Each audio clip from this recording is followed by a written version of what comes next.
Coach, you must be very happy with what transpired tonight. Nothing really went wrong, except maybe for the injury to the captain. Yeah, I think the injury to PJ Botha is not good news for us. Hopefully it's not a bad outlook. We're not particularly sure what it's a knee, but we're not really sure what the extent of that injury is. But on the whole, happy to be back here next week. Probably not our most accurate second half, but as the game got scrappier, we got scrappier. So, but yeah, we take that. Last week, after the victory over the Greek coach said that what was different was the very high intensity of what they experienced, and I guess the Boland team experienced the same tonight. Yeah, I think for Boland also would have been their first game at altitude.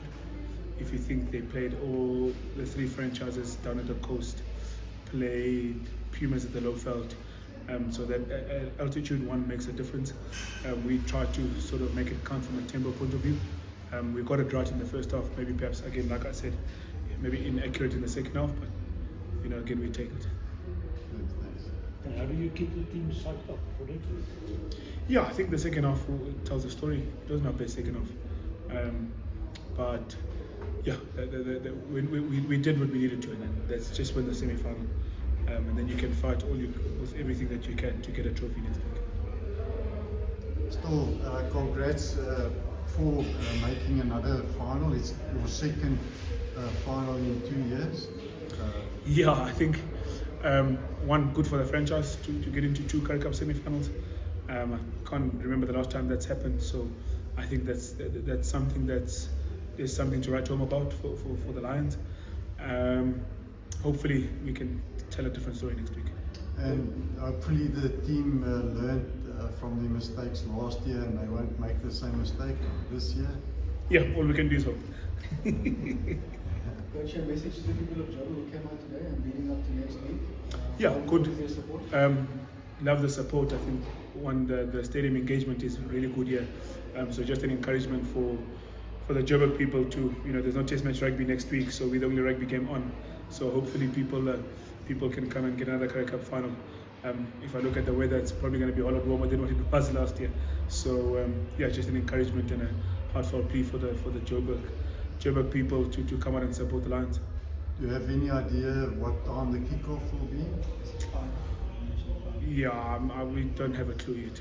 I think, I'm not sure. Maybe the Women's World Cup will have a challenge on scheduling. I'm not sure, as it did this week. But we don't really have a good indication of what time it is. Probably presumptuous of us to have looked at the kickoff time for next week. So, but we'll get SA Rugby really good at that comms. So we'll get those comms from Yusuf tomorrow. For this match, you picked the unchanged 23, but Mornay Brandon was on the bench, so that was a change from what was announced. What happened to Franco? Yeah, Franco Marais woke up this morning with an upset stomach, pretty ill. So we'd rather have saved him. It is a long season ahead. If you think Yorsi, if you think the hook is available, so yeah, we thought we'd spare him. Mornay Brandon trained with the team in any event on Monday and Tuesday. Franco actually only trained on Thursday, so yeah, seamless transition for us. So, Angela Davis just did, I think it's scored a hat-trick today. Wonderful performance, but I'm sure there was a few years to the forwards, particularly in that first half. What are your thoughts about your forward performance, particularly in the first half? Yeah, in particular in the first half, I thought our set piece was good. I thought we scrummed well. Whilst they stopped, whilst they mauled, they tried to have one or two mauls that we stopped. I thought our maul functioned. When we did get direct, when we did get over the game line, we were good. When we tightened up our game a little bit, Fenter, those oaks coming through the middle, they were good. So yeah, when you've got front foot ball, it allowed Chris Smith to get on the front foot, and it became a whole lot easier for Angel and them on the outside. And in the second half, what are your thoughts just on how the team managed that? Obviously the Boland started to go away a bit, but what are your thoughts just about how your team was able to compose itself and sort of start creating opportunities again? Look, we probably gave away one too many penalties in the second half, which allowed Boland territory. 1-2, we were a bit scrappy, gave 1 or 2 balls away. And lastly, they came out guns firing. Jean Morstad gave them a bit of width. Yeah, they played it almost like the yellow card galvanized them a little bit, and then they played quite nicely. Just in terms of balancing the game out, first half was outstanding, second half not so great. Well, not so great. I mean, we still scored lots of points, it's still quite great. But just in terms of looking forward to the final and the URC, what are your thoughts on how the team can sort of balance out stuff? Yeah, I mean, we had, I think, 4 22-meter entries in a row. In the second half that we didn't convert. Chris Smith knocked the ball on the other side with Angelo.